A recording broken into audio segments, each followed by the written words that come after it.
Guilty Gear Strive came out, and the internet's collective reaction basically summed up to,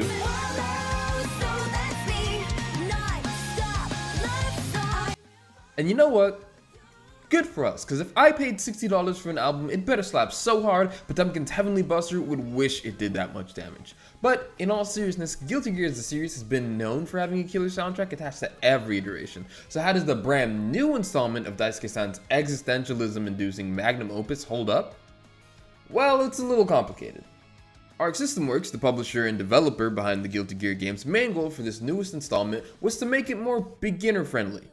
And 7 out of 10 times, that doesn't always bode well for the higher tier players of the franchise, because making the game beginner friendly is often accidentally synonymous with you guys might lose some skill expression, and that's never fun. But what I think is strange is that Guilty Gear Xrd Rev 2 was beginner friendly in the best way, and that its tutorial system was so in-depth and specific that it really should be regarded as a textbook starter guide for new players to get into fighting games. And Strive follows suit with having a lengthy tutorial system as well in the form of mission mode, although it lacks the flair of Rev 2's.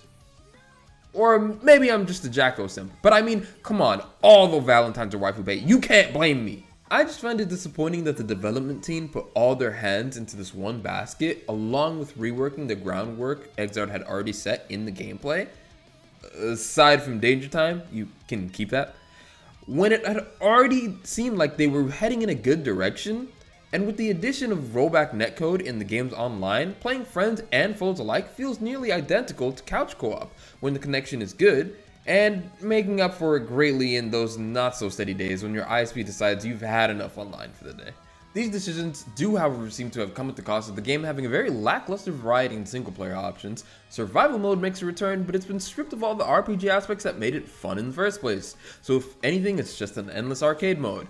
MOM is nowhere to be seen, and the most casual aspect of the game is a fishing mode, to be honest, which nets you collectibles like soundtracks that you can listen to the gallery and concept art that you can gawk at. However, most of the time you'll just end up getting a costume for your lobby character, which, as a side note, the actual online game mode and lobby system are okay. I'd rather sit in the matchmaking training mode and let it auto matchmake me. The lobby just kind of got old, though the whole literally climbing in a tower concept is rather unique and inspired in a way for a ranking system as opposed to the gaming industry's bronze, silver, and gold rating system.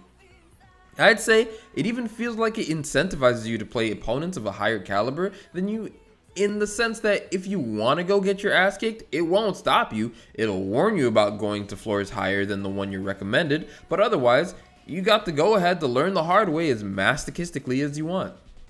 I guess the last real mode would be arcade mode, which is, well, it's a fighting game arcade mode. You fight through a gauntlet of opponents, some having small lines of dialogue prior to the fight until the 8th stage, where in most cases you fight the same quote-unquote final boss, and it may or may not have significance on the overall game story mode.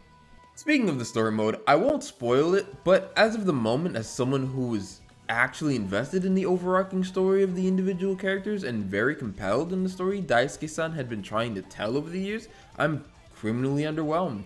Which is disheartening because I already did not expect much of the story aside from the plot points Xrd had already set up previously. And while the points did get fulfilled, albeit a bit rushed, there were other plot lines that don't even get addressed, and that will most likely never get closure as a result of how this story resolves things.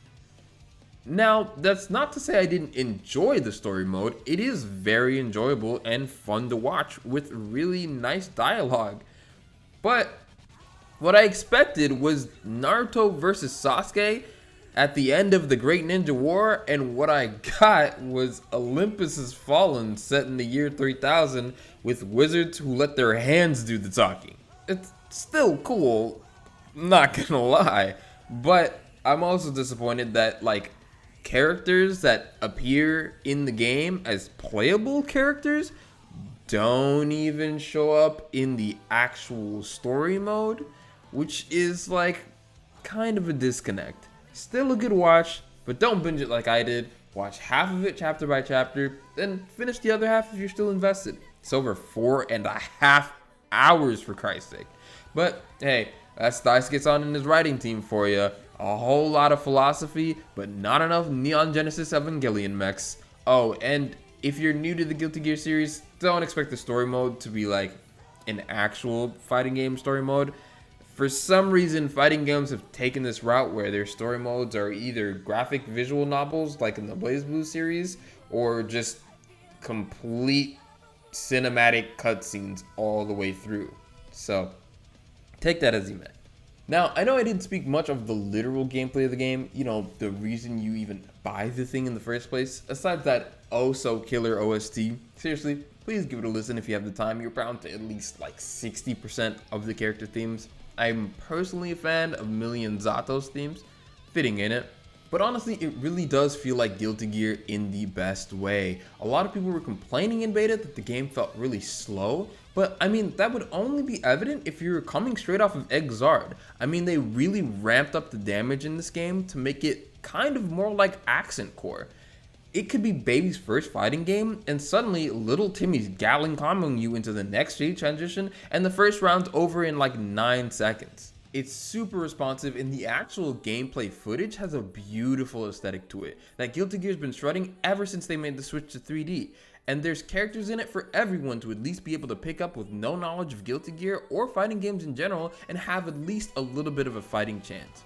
A couple of characters have either gotten their movesets reworked or have had moves cut entirely, which will happen, and hopefully if they decide to make an updated version of the game, say like a Strive Accent Core Plus Ultra Rev Edition, then I would hope that they slowly reintroduce these moves back into the characters, or at the very least bring back insta-kills. When the world happened to those? Those were amazing. I want to be able to Kamehameha Soul into a volcano just to watch half the earth explode. Why wouldn't I want that? And why wouldn't casual players want that? You can't do it online, but I want to do it against my scrub friends when they come over. So ultimately, Guilty Gear Strive lends itself best to the fighting game community, but that's not to say you shouldn't pick it up if you're a casual. It's a brand new installment to a beloved franchise with the Arxis polish and a very appreciated online netcode.